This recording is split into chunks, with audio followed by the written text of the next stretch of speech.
Hi, kids. Wow, I put my short shirt on, my tank top on, and took my long sleeve shirt off. Kind of makes me look like I don't have no clothes on, but I promise I do. I got a shirt on. Kind of makes me look naked. I promise I am clothed. Alright. I am back with your children's Bible story for today. Excuse me. I've been a little sick. Remember, I was going to say, our last story was about Tower of Babel. You guys remember, if you've been following the series. And we talked about a man who would not change was going to be our next story. And I said, you're going to have to come back to see who that man is. And I'd give you a hint. His name started with a J. And I can tell you now, the story is about a man named Job. And as you'll see, Job is a very good man of God. And we'll see. I don't know what all it says in the story for you guys, but in the adult Bible, in our Bible, where it goes into more detail, you know, Job goes through a lot. The devil puts Job through a lot because the devil tells God, well, Job wouldn't still serve you if you done this bad thing to him. So God allows the devil to test Job by doing that. But God says, but don't you kill him.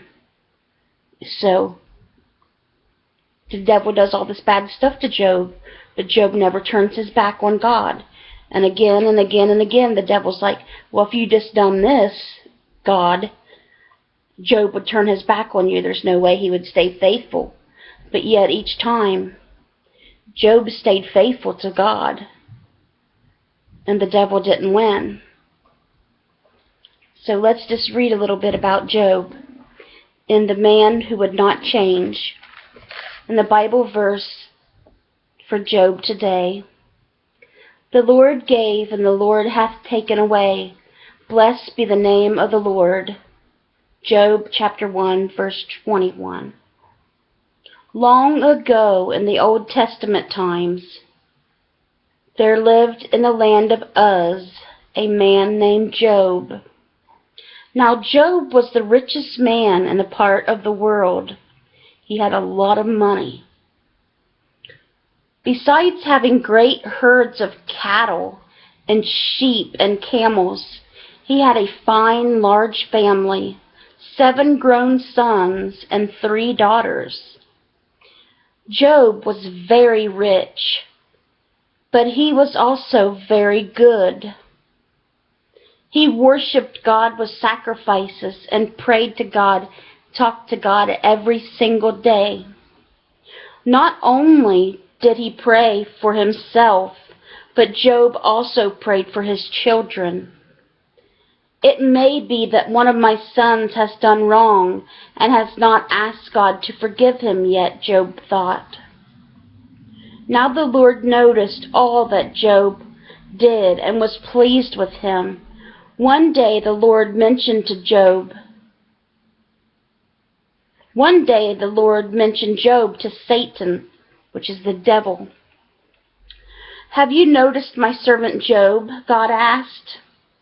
There is one on earth as good as he, no one, so careful to turn away from evil and do right. Is it true that Job serves you? The devil replied. But you'd put him in hard times. You just let him have good times and make him rich. That is why he blesses you, because you blessed him. Now, if something bad were to happen to Job, he would probably turn away from you, the devil told God. Here's a picture you can see of Job and his friends.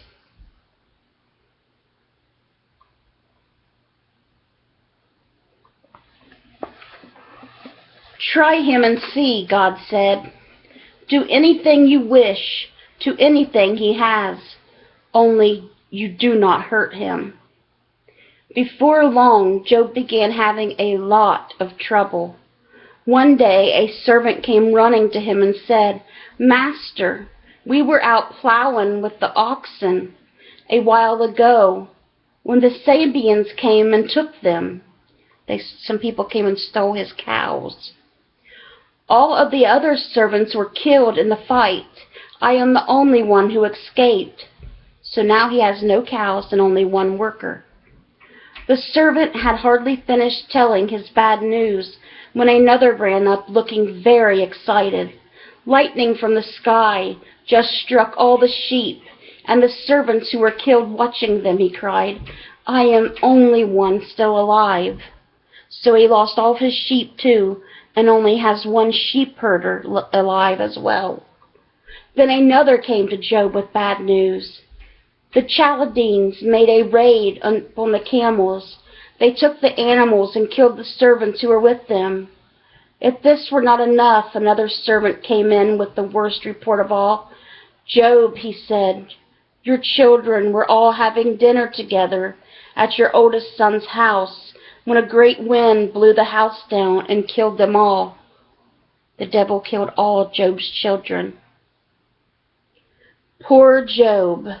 In one day he had lost his children, his servants, his flocks, his cows, his sheep, everything he owned. Job tore his clothes and fell upon the ground, but he did not say anything bad to God. "The Lord gave them all to me," he said, "so they were his to take away. I still bless his name." The devil hardly knew what to think of the way Job acted. He complained to God, "Job has not turned away from you yet, because he himself has not been hurt. If something were to happen to him, he would curse you, I know it." "You may try to find out," God replied, "only do not kill him." So the devil caused terrible boils, which is kind of like blisters, to break out on Job's skin. These sores covered him from the top of his head to the bottoms of his feet. He was covered all over from the very top of his head to the very bottom of his feet in really, really painful blisters. The devil did that. It hurt him to stand up or sit down or lie down. And any way he turned, he seemed to press against one of the places that were sore. Job was so sick and hurt so badly that even his wife thought it would be better for him to die. 3 of Job's friends came to see him while he was sick. They tried to tell him that God was sending him these terrible troubles because he had done something wrong. They told Job that God was punishing him. But Job knew that he had tried to do right and that the Lord was with him. He would not agree with his friends or say anything against God. Finally, the devil saw that there was no use trying to turn Job away from God.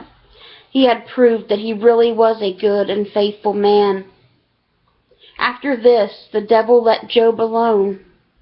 God blessed him and gave him twice as much as he ever had before. Once again, he had 7 sons and 3 more daughters to make his life happy. And his fields and pastures were covered with healthy animals of all kinds. He lived to be a very, very old man and served God all the rest of his life. So see, that is the end of the story. So see, no matter what the devil done to Job, no matter how much he tested Job, no matter how much bad he did to Job, even taking Job's children away, Job did not turn his back on God. And God truly blessed him for it. The devil got tired of putting up with it. Devil's like, "I give up. There's no turning you away from God. You're never going to turn away from God. Forget it. I'm done with you." And God blessed Job for staying faithful to him, even more blessed than he had blessed him before. Job was a very good man. So that's the story about Job. And our next story will be Lot makes a choice. We'll be talking about Lot. And Lot is Abraham's nephew, which we haven't talked about Abraham yet, but we will get into all that in the next story. So that was today's story, A Man Who Would Not Change, which is Job. I hope you guys enjoyed the story of Job with me today, and I hope you little ones have a great rest of your day, and I hope you have sweet dreams tonight. Do what Job done and always fight that devil off. Never let that devil win. You stay faithful to God, and he will stay faithful to you. You got to fight that devil. The devil will try to get you down. The devil will do bad things to you to make you think that it's God doing it to you. But God would never hurt you. It's just the devil testing you, trying to get you to turn your back on God.